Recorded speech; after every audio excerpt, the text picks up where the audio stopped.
The fact of the matter is we're still at the fucking beginning of this goddamn book. And it's just gonna get worse. And every time they mention Lasher and his weirdness, I think kick him in the soft spot. So here we are for another episode of Annegirls. I think we're about done. We're not happy to be here, unfortunately. No, we're not. If we hadn't have made the commitment to get through these books, I wouldn't be doing this anymore. No, not for funsies at this point. I really thought, I mean, like, I'm sure we'll get there, but I was thinking about Vampire Chronicles and I said, you know what? I feel like rereading these now, maybe there might be more stuff that's not so fun. Yeah. This 100%. I think we're gonna run into that, like, now that I'm revisiting this. I think there's a lot of stuff that, especially like on a casual read, because I actually just, like, I'm rereading this from having have just reread Lasher this summer. And I skimmed a lot of it because I was going for certain beats that I was looking for. But when you actually have to sit down and, like, get in the fucking dirt and the sewer, and it's just, I don't want so much fucking, like, child abuse, just constant. This cluster of chapters on top of it, like, we'll have a chapter that's like 10 pages and then we'll have a chapter that's like 50 pages. Make up your fucking mind. Stop giving me whiplash with this shit. You can break it up. The only one that had, in my opinion, artistic reason to be as long as it was the one with Ancient Evelyn, because you're looking at the incoherent ramblings of an old person who doesn't have a very good line between memory and now. And so that's actually really well written in that respect, because it's showing how she's kind of weaving in and out of memory as she's processing this loss. But the other one didn't need to be that long. You could have broke that one up. Hell, you could have arguably broken up the Ancient Evelyn one. But you could have, she could have. Anne Rice has reasons for doing everything that she did. No one will ever know why the fuck. Rip. No.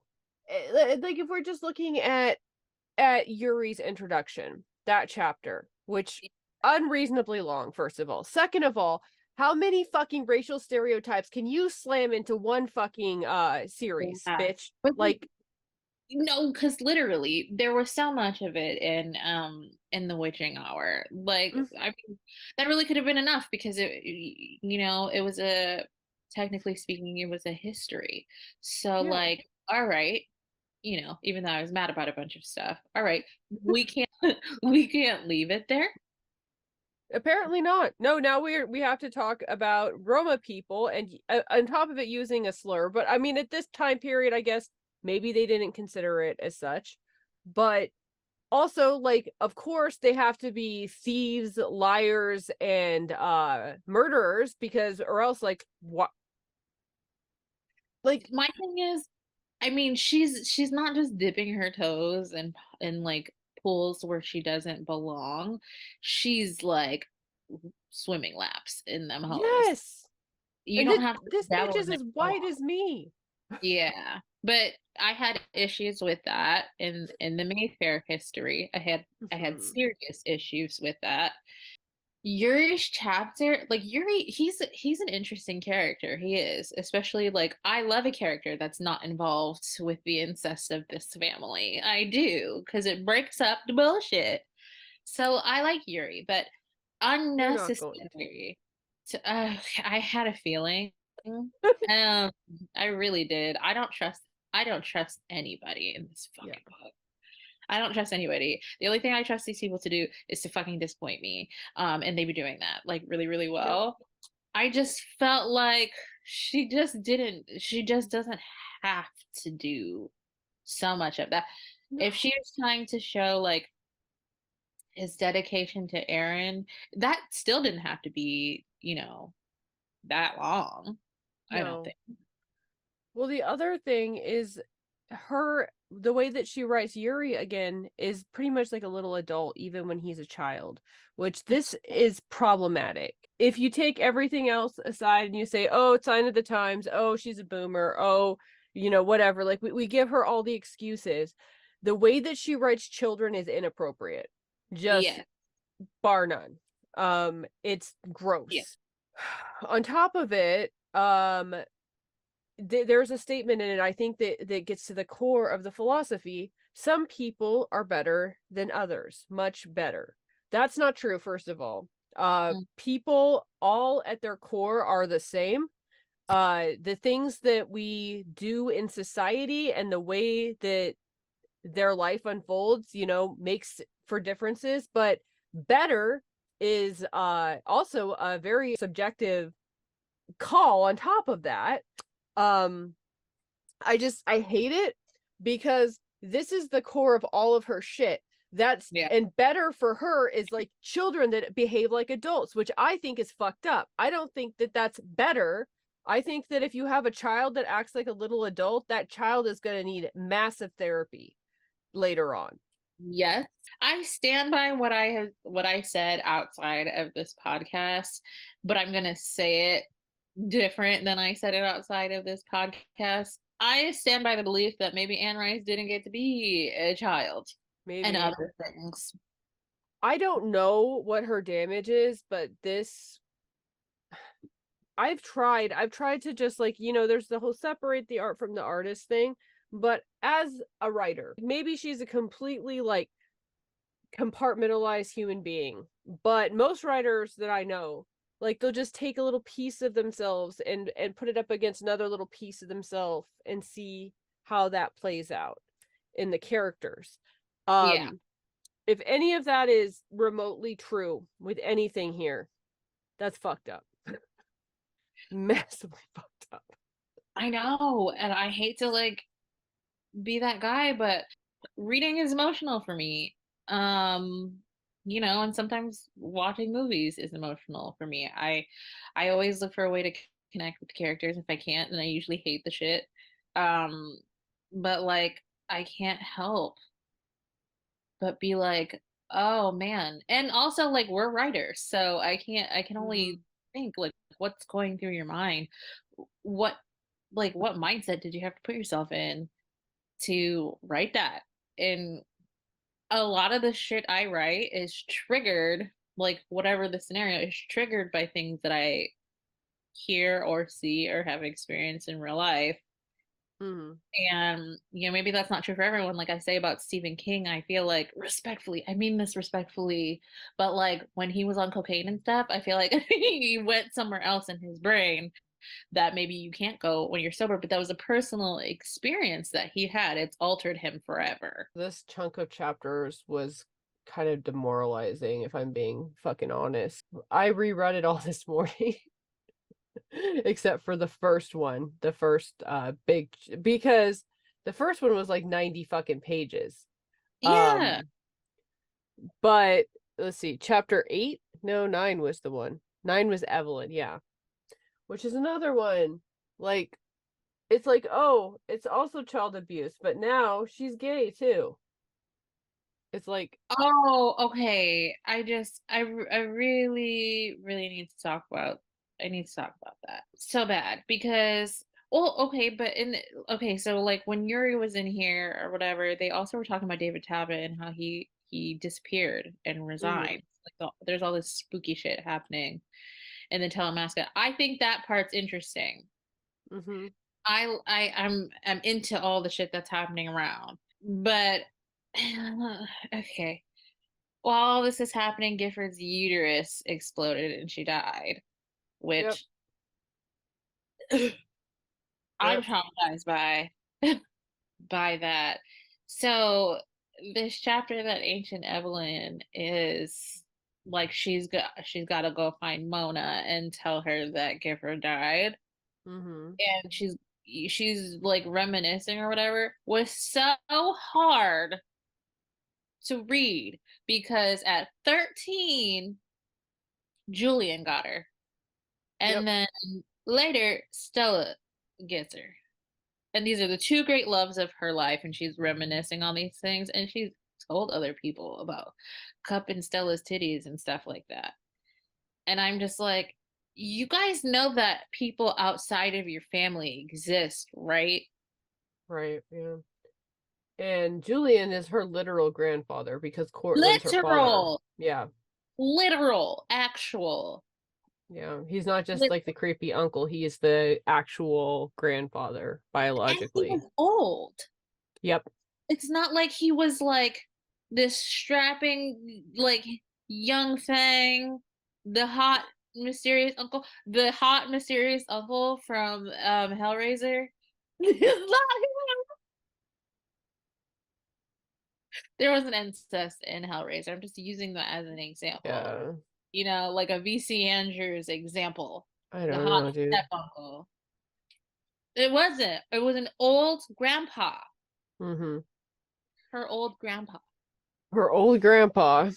Um, and I fuck it. I would guess that Stella's related to her like 4 or 5 different ways over, so like I'm not gonna even try to figure that out. But it's Oh, a relative.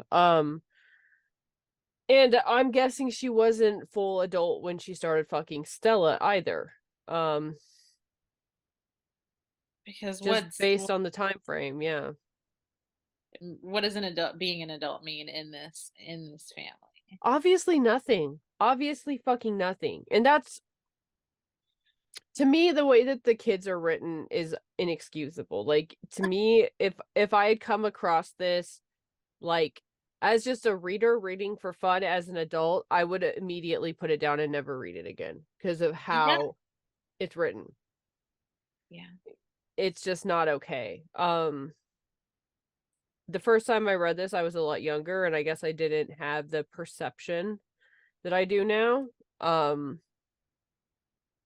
The other thing about that big long ass chapter is Gifford, in general. And I can't help but bristle at Gifford being called the perfect wife and mother after we just went through like another long ass chapter of Gifford talking about how she gave up pretty much everything she possibly could have had outside of the family for the family. So it's like the only way you're a perfect wife and mother is if you have no personality or nothing outside, which is incorrect because as my family wasn't rich, they wouldn't have had the luxury to have hobbies. All right.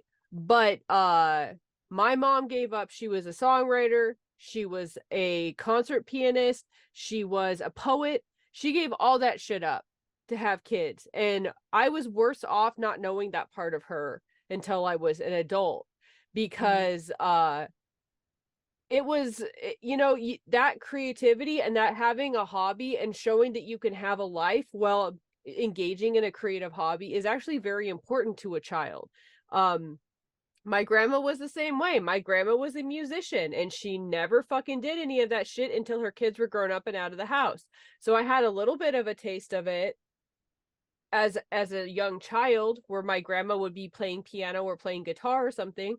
But again, it's like why is that the perfect wife and mother? Like sacrificing having a fucking personality is what it comes down to in my opinion.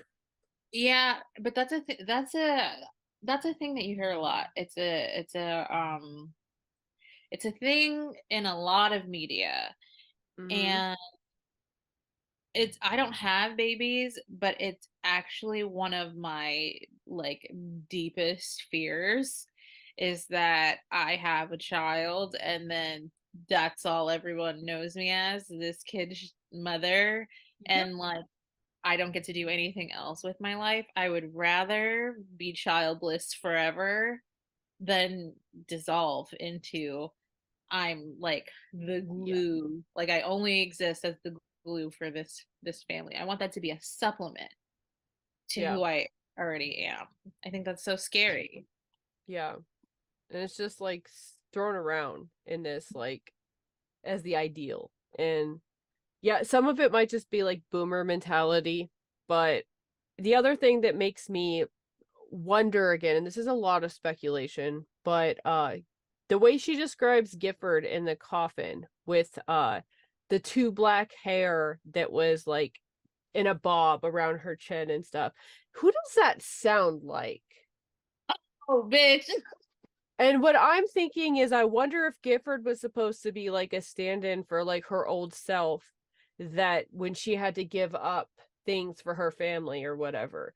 And symbolically, that would be a little bit more, if it wasn't in this absolute shit show, it would be a little bit more like poignant. Yeah. A pretty symbol, but I don't know. She exploded this bitch's uterus. Yeah. No, we can't put aside how she died. Having her uterus exploded by Lasher's amazing cum, apparently. No, literally, she orgasmed to death. And, like, why would you do that to yourself? I don't know. I have so many questions. The fact of the matter is, we're still at the fucking beginning of this goddamn book. And it's just gonna get worse. And every time they mention Lasher and his weirdness, I think kick him in the soft spot. And that's all I can think. I hate to say it, but Lasher killing all these Mayfairs, kind of on his side at this point. Oh, Kill the Mayfairs. I wish he had a more efficient way to kill the men, though. Like, I just go ahead, but like, I don't want to hear about it. no, I don't want the descriptions. That's true. Like, let me just be like, it should literally just be like half a page. All of a sudden he was there, and then he ripped her clothes off and then exploded her uterus. The end. Okay. You know, he punted her uterus into the sun. Because she does all this shit to, I guess, make us care. It is doing the opposite. It is literally doing the opposite. Just chop them all down like fucking trees at this point. And honestly, I know Mona as a child. I'm sick of her shit too. I am tired of all of that. I am. The way she's just sitting in the corner like a fucking creepazoid. And then when everyone leaves after, because they bone, and she's like, oh, they can't save you, big boy. Shut the fuck up. Put her in the garbage disposal. None of it's realistic. It's gross. It's really gross. Well, Stop it. Stop talking to a grown up like that. Stop making also, okay, but stop talking to a grown up like that. But also, like, any pretense of Michael was drugged or Michael was under a spell from the That's first not real. one, that's gone now. 100%. You can't tell me now at all, because he literally was like, oh, she's so horny, so she must know what she wants. She's a fucking baby. You literally just described her nipples as baby nipples. What the fuck is wrong with you? But that's a thing that she did in the last book too. Like, describe them as children, grown women. Like, literally, oh, they're baby skin, but like, I'm a doer. Like, it's these fucked things are not okay. It's not okay. And I just, I'm just, this last chapter, like, or chapter 9, just reading that, I have so many notes because I was so mad. I literally didn't have any. The only note I had, because I was like, after I made that note, I was like, I need to just power through this shit and be done, because it's bad. It's bad. So Michael was drugged, right? Everyone feels bad for him. Some mysterious event happened on Christmas. He almost died in the fucking pool. He should have fucking died in the pool. Damn it. It would be just fine without him. There's just all this mysterious stuff. Now he's catatonic. Poor Michael. Poor fucking Michael. Okay. Then all of a sudden, he bangs Mona, and then he's like, oh, I have a brand new life. I need to go find my wife. Oh wow. They're like, oh, Michael's a changed man. It, like, literally, you had to rape a child to bring you back to life. What's wrong with you? I also just have to say, there were a lot of people when I originally, and they were typically middle-aged men accounts, when I was reviewing the first book on TikTok. Like, I would put my notes on, I would read them, and I have a way of reading them that is, I'm being a little bit of a problem. I'm being a spicy bitch about it. I wasn't having as bad of a time in the first book. But they would be like, "Oh, give it a chance. I think it's a really good series." It's like, to me, if you're a man reading this and you think this is a good series, I am incredibly side-eyeing you. I did not know that. Yeah. No. No. No. No. That's not okay. Literally, we're struggling. Mm-hmm. We're struggling getting through this shit. If you I can't imagine like a big aged man Yep. like really enjoying this shit when it has so much child abuse and incest in it. Mm-hmm. That's a problem. That's a problem. Yep. Yep. Like these books are full of dads and uncles and grandfathers who want to fuck their kids. Yeah. Like it's all over the place. It is a huge part of this. And if you I have nothing else to say about that. I don't. I'm gonna get myself into trouble. What? Yeah. Yeah. At the time, it was so early on in doing this that I was like, oh, well, maybe it's just like, the Vampire Chronicles is problematic, but, you know. Okay. But there's not, oh, well, I mean, aside from Marius, there's not a whole lot of like fucking kids in it. That part. Okay, so I made a video about like the most outrageous shit for me in the Vampire Chronicles books that I read. Okay, we'll talk about it since we're talking about this stuff.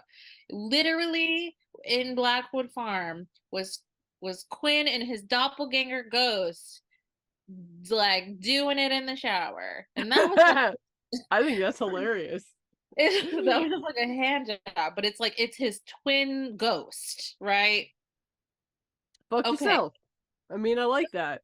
The fuck yourself. And then the other thing is Lestat literally sucking the womb blood out of this girl's uterus. That's Those amazing. are wild. That's amazing. It's so wildly entertaining. So she's proved she can shock you without child abuse, without child or any SA. She can't. This is well written. She's a very capable writer. So why put us through this? And why do you like it, strangers? Why? For what? Write me an essay. There's some interesting stuff in this, but Alicia is the most understandable character and the most like maybe best done character just because she's reacting to trauma by fucking alcoholism, like just destroying herself. But the problem is the family's letting her do it because any regular family would be like, get an intervention, get them into therapy, because that's what it is. You need therapy. This is a disease and you need to get somebody in there that's gonna like start walking through all that trauma. But I would bet the Mayfairs would not want a therapist digging in her brain. No, they all know. They know this. I would be an alcoholic also. I would probably be doing recreational drugs. Whatever it takes. And I mean, I would probably try to get as far away from them as possible. They don't use their money. The house is run down. So like I'm out of there. I'm out. I'm outies. Yeah, they like not only are letting her kill herself pretty much, but they're letting her live in squalor while she does it. Yeah. Even though they're billionaires, which is repulsive. They are. They know what Mona's doing, but instead of treating it like the problem it is, they're like, oh, that little whore.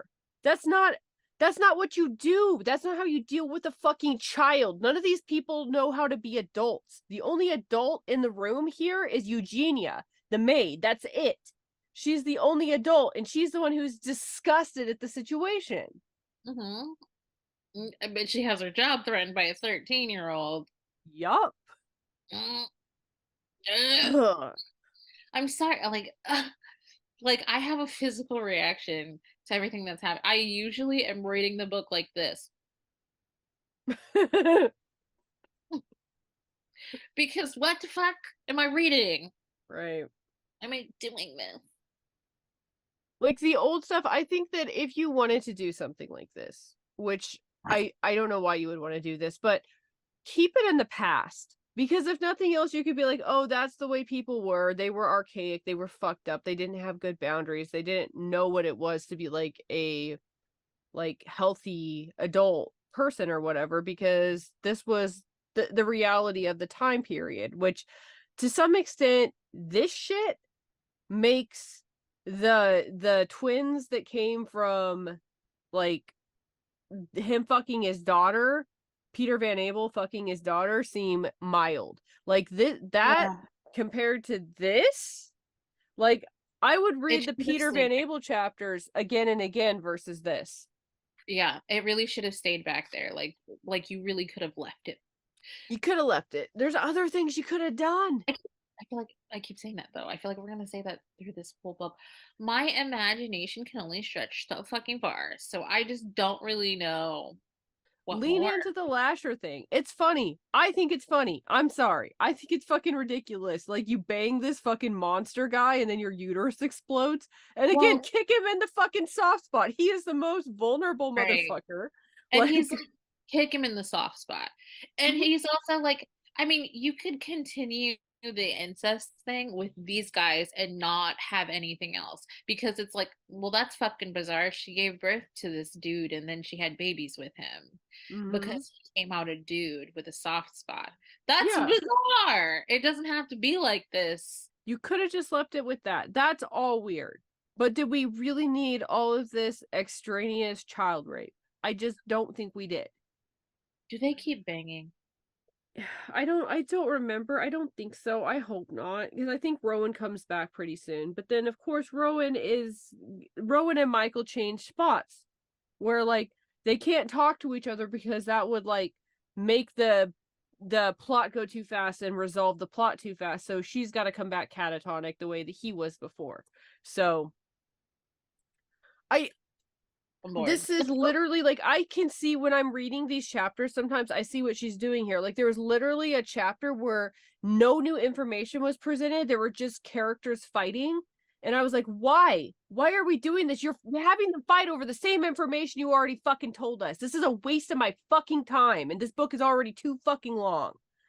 But this is what she does, because she's putting, it feels like I get that you need pacing in your book.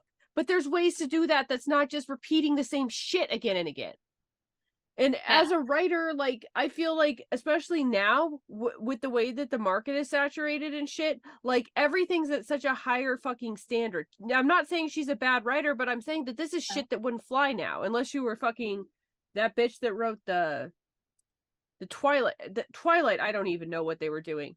I'm sorry, those editors were on crack, because I found so many grammatical mistakes in the first 5 pages of Breaking Dawn that I couldn't. That was my first introduction to Twilight. One of my friends had it and asked me to look at it, and I literally couldn't stay in the narrative because the grammatical mistakes pulled me out so many times. I can't even critique it. How old were you when you did that? I was in college. I was in my first year of college. Forget the grammatical error. I thought Edward was creepy when I was 14. I'm sure. And then when I moved on to the next book, I was like, Bella's a dumb, stupid ass. Well, isn't there a character that imprints on a baby in that too? Yeah, there is. And I don't know how that's like. Again, what is it with these people? Like, can't you write like a sexy, scary book without involving children in it? You weird ass motherfuckers. You can do it.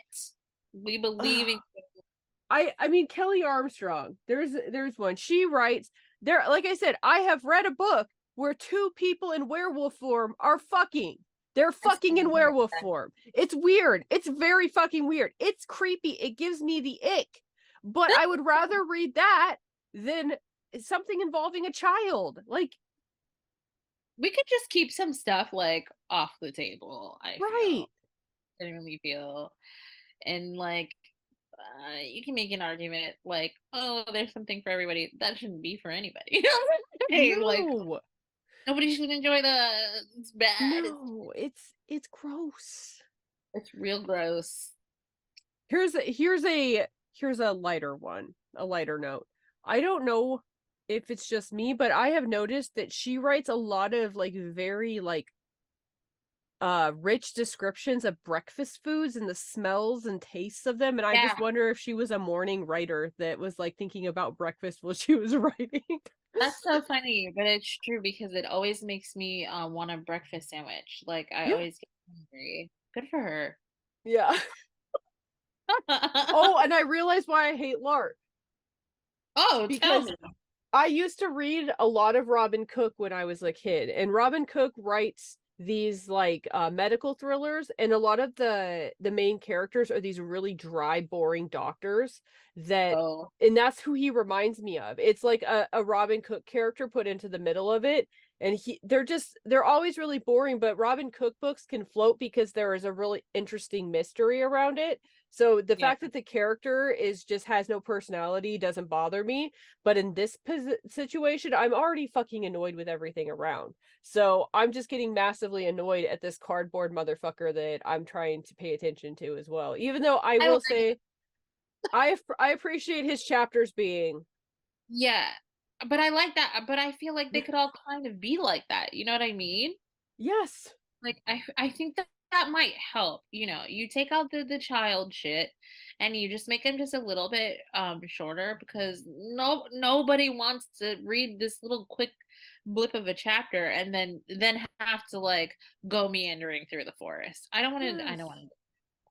Well, at least like make more chapters, cut them up, do something, make it more uniform, because the thing is like if you're reading this and you're not just going to binge read, because nobody's going to binge read this book, even this one that's shorter, this is still like 600 more than that. It's 628 pages.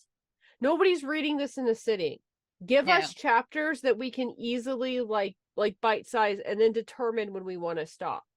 It's just like we can't here. Like we have to, and that's why I have the physical copy and I checked out the ebook because I gotta switch it up. We made the choice to do this. We did. But we are also giving an honest review of the material. So there's no sugar shit. No. Another thing. Oh, here's another thing that's not about children. Let me bring up the other stuff I wrote down. Julian calls the Talamasca alchemists. Yeah. And I think that's an interesting thing because he uses it in a derogatory sense. And assumedly Julian is seasoned in the occult. So alchemists, like if you actually look at occult philosophy, they're talking about getting down to the prima materia of human consciousness. So it's interesting that Julian would find that to be a negative thing. So either it's just like a very arbitrary, just like, oh, they're scary kind of thing that she threw in there, not taking into account the fact that Julian is supposed to be occult minded. It would just mean that like they know how toxic they are, and they know that whatever they're meddling with is not a good thing, because the whole point of alchemy is like being able to create anything from getting to the root of what matter and what consciousness is made out of. They have Julian alternatively being for the ghost and against the ghost, and I'm not sure which side he's on. So I guess maybe that adds to the confusion there, like where I'm like, are you just throwing this in here because it sounds like a scary word? Because that's what I'm wondering. And I don't like when people do that, when you have very well-defined lore and then you take something that it has an occult meaning and you just throw it out there in a way that doesn't make sense. I just don't know why anyone would have it. I mean, until now, I don't know why anyone would have an issue with the Talamasca period because they don't even interfere. They just watch and they document. Yeah. And because of that, now your family, your current family, they have the history of everything. Like, wouldn't they do that?